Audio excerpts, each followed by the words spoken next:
Les célèbres anonymes.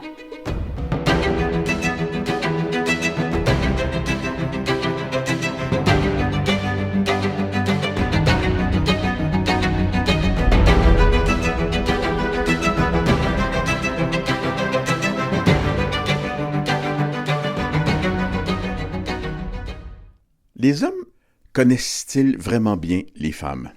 Évidemment, on a déjà vu des livres avec le titre « Ce que connaissent les hommes des femmes » et c'est juste des pages blanches. Ha ha ha ha ha!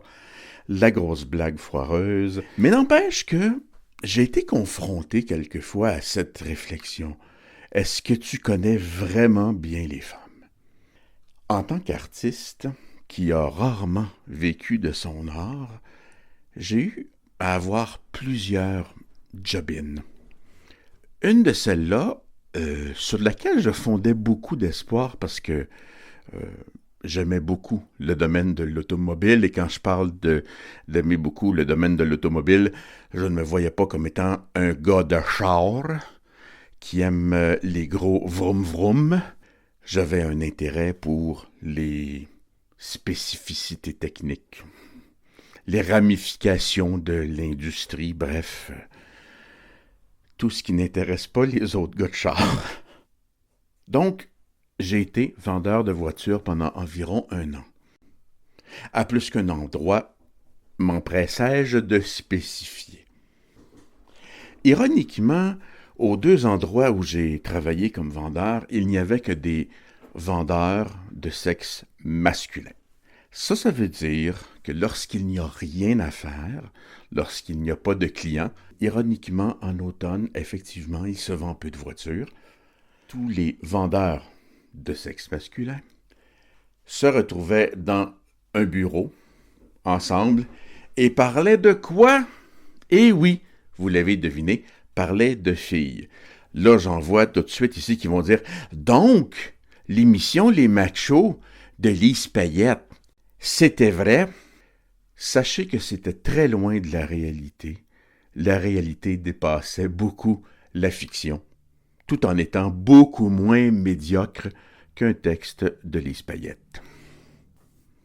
Un après-midi, alors qu'il n'y a pas grand-chose à faire, nous sommes tous les vendeurs dans le bureau du directeur des ventes. Un des vendeurs que je surnommerai l'expressif adepte de fiction, lire ici qu'il parle constamment et que rien de ce qu'il dit semble vrai, mais son public semble flabbergasté. Donc, il est là, les baguettes en l'air, à dire « Là, la fille est là, elle est méchante, puis là, ma femme est dans le showroom, bref, il se la fait aller beaucoup, sans pourtant avoir sa petite pancarte sur lui. Tout ce que je raconte n'est que pure fiction. Et les autres vendeurs sont là. Ah! Ah! Ouais!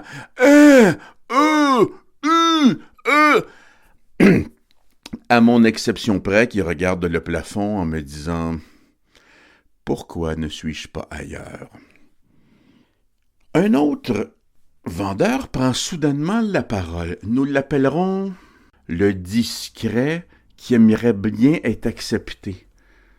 Donc, le discret qui aimerait bien être accepté nous raconte que la fin de semaine d'avant, en sortant d'un bar, il avait donné un lift à une fille, et bon, et tout à coup, il dit, fait que là, elle m'a sucé, tu sais. Après avoir eu une conversation avec ce type qui m'avait déjà dit qu'il aimait follement sa blonde et que jamais il la tromperait, je m'empresse de dire « Me semblait que tu trompais pas ta blonde. » Un coup de tonnerre s'abattit sur moi. C'est comme si j'avais fait une déclaration de guerre à la masculinité. Tous les hommes présents se retournent vers moi et s'écrient « Hey! Sucer, c'est pas tromper. » Hein? Sucé, c'est pas tromper.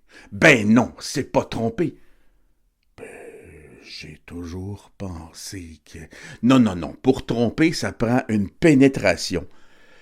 Ben, en même temps, je pense humblement que dans l'acte de sucer, il y a comme une forme de pénétration. J'ai beau apporter certains arguments comme ça, mais bon joueur, je me mets à leur diapason. Donc, sucer, c'est pas tromper. Ben non. C'est pour rire. Ah oui. C'est pour rire, c'est pour avoir du plaisir. Hein, c'est pour... c'est pour le fun. Fait que je décroche le téléphone et on me dit, pourquoi tu prends le téléphone? Et je dis à notre discret, ben, pour rappeler ta blonde. Si c'est pour rire, elle a le droit de rire un peu, elle aussi. Mais t'es complètement malade. Ben non, pourquoi?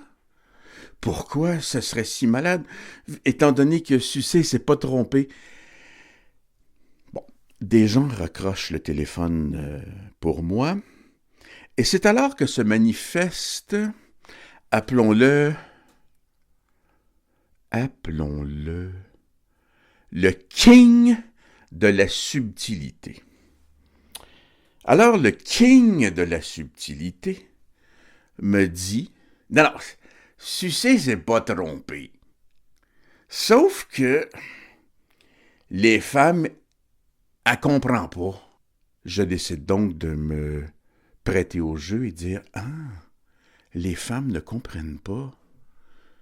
Vous êtes donc des victimes. Ben, certain qu'on est des victimes. C'est pas compliqué à comprendre. Sucer, c'est pas tromper, mais toutes les femmes, elles comprennent pas. Qu'est-ce que tu veux, je te dis? Je trouve cela bien triste en tant qu'homme de ne pas être compris par les femmes. À ce moment, passe devant la fenêtre la réceptionniste. La réceptionniste est une jolie fille, gentille et tout. Pas du tout mon genre. Elle passe, elle est souriante, elle s'en va dehors fumer sa cigarette. Et c'est alors que notre démonstratif se met à dire « Elle est vraiment cute, la petite réceptionniste. Mais c'est plate. Elle a des ben trop petites boules. » Et c'est alors que notre king de la subtilité lui répond, avec tout sauf de la subtilité, « Ah, mais ça, c'est pas un trouble. T'as investi une coupe de mille dans le devant, puis elle est présentable. » Alors, pendant que je ramasse ma mâchoire par terre, je lui dis, faudrait peut-être lui demander la permission avant. Encore une fois, un grand coup de tonnerre se fit entendre, et le king de la subtilité me regarda. « Hey, les femmes, là, elles veulent toutes des gros totons. »« Ah oui? Toutes les femmes veulent ça. »« Ben oui, ça paraît, voyons donc.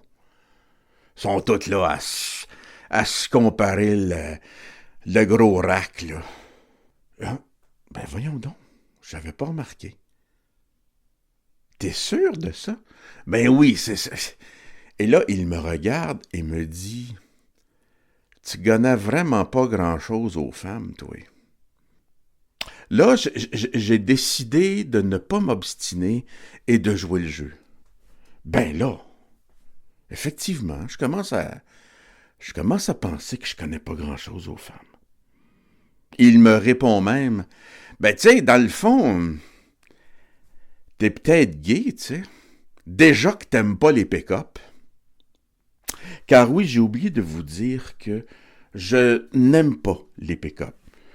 Je trouve ça gros, laid et polluant, et que si ce sont des véhicules qui ont été conçus pour le travail avant tout, facilement 90% des propriétaires l'utilisent pour toute autre chose que le travail. J'avoue que j'ignorais que le choix de ton véhicule pouvait décider de ton orientation sexuelle. Je tiens à dire en passant ici que il m'a dit « t'es peut-être gay », mais il n'a pas utilisé le mot « gay ». Il a utilisé un mot qui commençait par « F, mais que j'ai décidé de ne pas utiliser, car même si j'avais spécifié que je citais quelqu'un, on m'aurait quand même accusé probablement d'être un monstre. Je décide d'embarquer dans son jeu. Ben, peut-être finalement que je suis gay parce que j'aime pas les pick-up. Sais-tu, tu me dis ça, là, pis on dirait que j'ai le goût de regarder un film avec Jean Marais. Puis on dirait que je commence à aimer Diane Dufresne. Bref, je me suis foutu de sa gueule un peu. Mais la question reste la même. Quel homme peut vraiment prétendre qu'il connaît les femmes? Vous pouvez toujours m'envoyer vos commentaires. Mon nom est Mario Chabot, pour les célèbres anonymes. Merci de m'avoir écouté.